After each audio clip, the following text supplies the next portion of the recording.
And now it's my joy to introduce our last warm-up speaker, Audra Cunningham, a friend, a patron, and an advocate for the work of CLASP.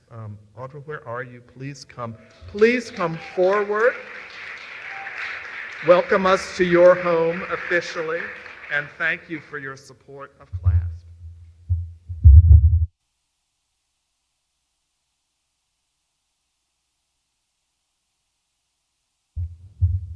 Good afternoon and welcome to Atlanta CLASP. I cannot be happier that you're here, and you're right, everybody's so beautiful.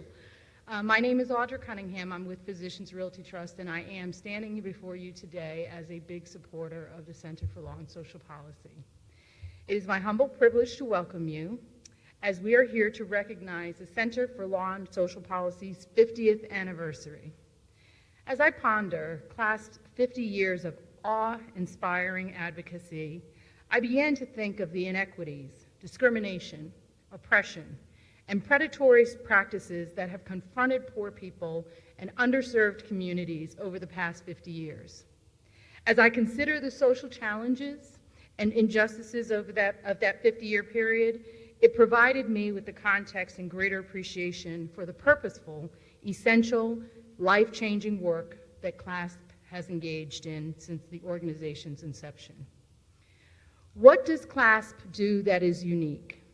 CLASP has a strong commitment to make policy work and systematic change for our youth and people of color.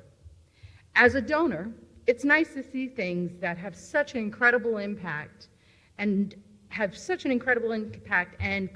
does, from working on increasing historic federal investments for child care to promoting health care access and paid family medical leave that is so important.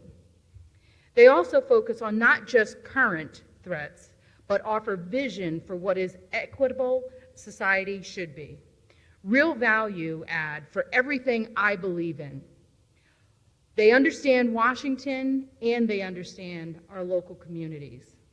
Do you know how rare that is to be able to find an organization like that? To have people in Washington that get it? Yes, we're so happy you're there. That is why I support them today, tomorrow, and forever. Won't you?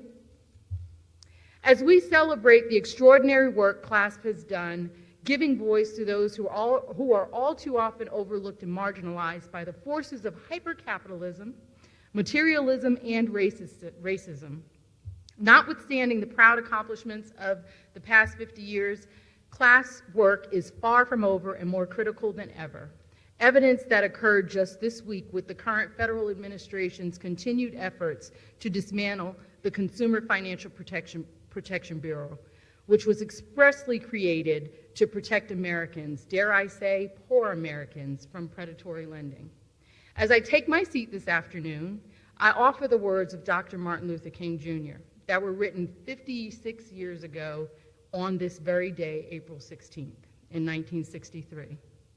Written in Dr. King's letter from Birmingham jail, I offer these words as a call to action for each of us individually and as affirmation that CLASP's mission and core values that have guided the organization for half a century are relevant beacon to serve humanity's causes for the next 50 years. Injustice anywhere is a threat to justice everywhere. We are caught in an inescapable network of mutually tied and single garment of destiny. Dr. Martin Luther King Jr. I welcome you all to support CLASP as I do, and I thank you for your time.